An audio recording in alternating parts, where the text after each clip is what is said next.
តាអ្នកធ្លាប់មានអារម្មណ៍ថាមានអ្នកណាម្នាក់កំពុងសម្លឹងមើលញាក់ពីក្នុងជញ្ជាំងផ្ទះដែរឬទេស្វាគមន៍មកកាន់ពិភពដ៏រន្ធត់នៃរឿង Keeper ទីនេះមិនមែនជាផ្ទះសម្រាប់រស់នៅទេប៉ុន្តែវាគឺជាគុកងងឹតដែលរងចាំត្របាក់យកព្រលឹងរបស់អ្នកដែលហ៊ានឈានជើងចូលមកក្នុងតើអ្នកត្រៀមខ្លួនរួចរាល់ហើយឬនៅដើម្បីប្រឈមមុខនឹងសុបិនអាក្រក់មួយនេះរឿងរ៉ាវចាប់ផ្ដើមឡើងជាមួយប្តីប្រពន្ធមួយគូគឺ Liz និង Malcolm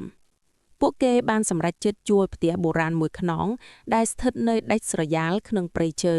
ដើម្បីព្យាយាមស្រោចស្រង់ចំណងអាពាហ៍ពិពាហ៍ដែលកំពុងរកាំរកូសបន្ទាប់ពីពួកគេបានឆ្លងកាត់ការបាត់បង់ដ៏ឈឺចាប់មួយក្នុងគ្រួសារនៅពេលឈានជើងចូលក្នុងផ្ទះនោះដំបូងបរិយាកាសស្ងប់ស្ងាត់ជ្រងំបានគ្របដណ្ដប់ខណៈដែល Malcolm រវល់រៀបចំអីវ៉ាន់ Liz ចាប់ផ្ដើមមានអារម្មណ៍ថាមានអ្វីម្យ៉ាងមិនប្រក្រតីនាងសង្កេតឃើញថាផ្ទះនេះមានជ្រុងងងឹតច្រើនខុសធម្មតា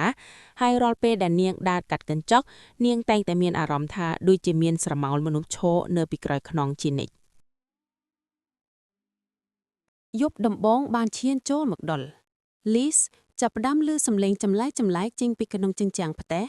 វាជាសំឡេងដូចជាគេយកក្រចកមកឆ្កូតឈើក្រៅនាងបានដើរទៅពិនិត្យមើលក៏ស្រាប់តែឃើញស្នាមដៃប្រឡាក់ឈាមដក់ជាប់នៅលើកញ្ចក់បង្អួចដូចក្នុងរូបភាព poster ប៉ុន្តែនៅពេលនាងហៅមកខំមើលស្នាមនោះក៏ស្រាប់តែរលាយបាត់ទៅវិញភ្លាមភាពតានតឹងចាប់ផ្ដើមកើនឡើងនៅពេលដែល Liz រកឃើញបន្ទប់ក្រោមដីមួយដែលត្រូវបានគេបិទជិត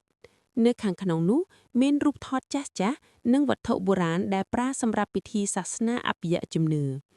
អ្វីដែលរន្ធត់បំផុតនោះគឺនាងបានឃើញកំណត់ហេតុមួយដែលសរសេរថាបើទោះជាពួកគេស្លាប់ក៏ពួកគេមិនដែលចាកចេញទៅណាដែរសាច់រឿងកាន់តែជក់ចិត្តនៅពេលដែល Liz ចាប់ផ្ដើមមានការយល់សុបិនអាក្រក់ទាំងថ្ងៃត្រង់នាងឃើញវិញ្ញាណស្ត្រីម្នាក់ដែលមានសភាពរយះរាយព្យាយាមខ្សឹបប្រាប់នាងអំពីអាចកំបាំងនៃផ្ទះនេះ Liz ចាប់ផ្ដើមសង្ស័យលើ Malcolm ថាគាត់ដឹងរឿងនេះតាំងពីដំបូងប៉ុន្តែគាត់នៅតែនាំនាងមកទីនេះក្នុងគោលបំណងអ្វីម្យ៉ាង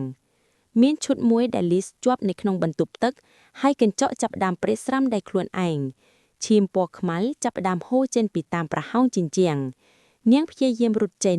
ប៉ុន្តែទ្វារត្រូវបានចាក់សោពីខាងក្រៅនៅពេលនោះហើយដែលនាងបានដឹងថាផ្ទះនេះមិនមែនជាកន្លែងសម្រាប់សម្រាកទេប៉ុន្តែវាគឺជាអន្ទាក់នៅពាក់កណ្ដាលអាធ្រាត្រនៃយប់ចុងក្រោយ Liz បានរកឃើញការពិតដ៏ទុក្ខស្លឹក